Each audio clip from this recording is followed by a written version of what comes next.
Hey there, welcome to the teacher tips video for the Tower project, where we want to share some insight on how to best lead this activity with your own class. And students love the idea, in theory, of building a super tall tower out of fun materials and then bringing it home to show mom and dad. So hopefully after this video, we get to a point where you're comfortable in leading that experience for them and helping set them up for success. This activity typically does last about 2 days or 2 hours worth of programming, especially if you take advantage of some of our supplemental curriculum and resources. But if you want to get it done in one day, we don't see a reason why that can't be done. It just might limit the height of the towers. As far as the videos that we put together go, we strongly recommend that you go ahead and watch those beforehand to familiarize yourself with the project. And take some mental notes of where those videos pause so you can be prepared to ask those inquiry-based learning questions that we pose to the kids. And when those videos are all done, we recommend that you display the gallery section of the project page onto the projector or screen so the kids can see some examples as they're building. As far as some tips for the building and testing portion, the main number one thing is just to help them get started. Once they're already on their way and building up, they're going to be golden. Unfortunately, we just often see students struggle with that base and building a firm foundation that sets them up for success. So here's a few ideas to remind them of, starting with the fact to just take the brainstorming portion of the activity seriously. If they can think of a plan to address that foundation in the brainstorm portion, they're going to be golden once they start their build. And the other is to really just showcase the examples and have them reference those when building their own, starting with the notched popsicle sticks method.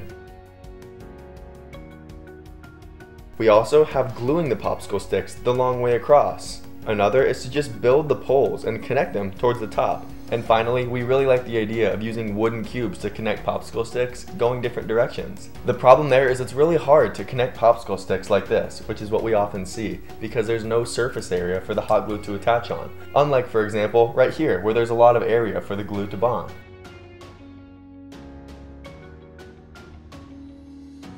So all of that to say is to just keep some of those strategies we showed you in mind, and your job as a teacher is to help set the students up for success. So if you identify something they're doing that you can tell might not pan out, just go over it and have a conversation with them and maybe help steer them in the right direction. Remember, the end goal here is to have the tower hold the weight of the golf ball, which simulates the weight of people and furniture inside the building. We absolutely do not mind if they grab the golf ball in the middle of the project and test their tower along the way to make sure it's sturdy. And finally, if you actually do want to run through those slenderness ratio calculations with the kids, it's a really simple calculation. All you do is measure the height of the tower and divide it by the width of the tower. For the sake of discussion and to keep some fun conversation in the class going, feel free to ask the students questions like, have you guys ever done something like this before? What's the tallest building that you have ever seen in person? Do you remember what the slenderness ratio is? And you can even try to stir up some competitive spirit, like ask them, who do you think's tower is going to end up being the tallest?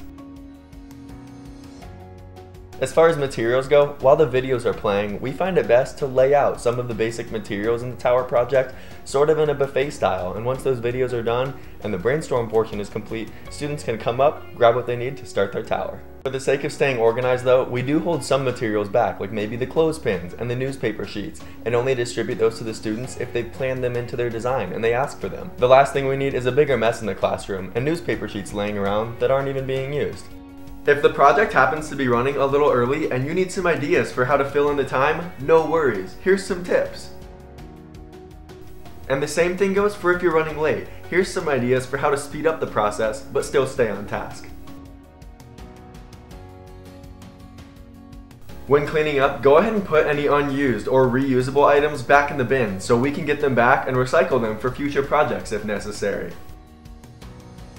Real quick on safety, please just make sure students are being respectful to one another and using common sense with items like scissors and the hot glue gun. And of course, wearing gloves when using that glue gun and working over the newspaper sheet to avoid a mess. Well, we and also the students really appreciate your time. Thanks so much for all that you do for these kids, and please just know after watching this video, if any questions at all pop up, please do not hesitate to reach out. We want to help you feel comfortable and confident going into this activity.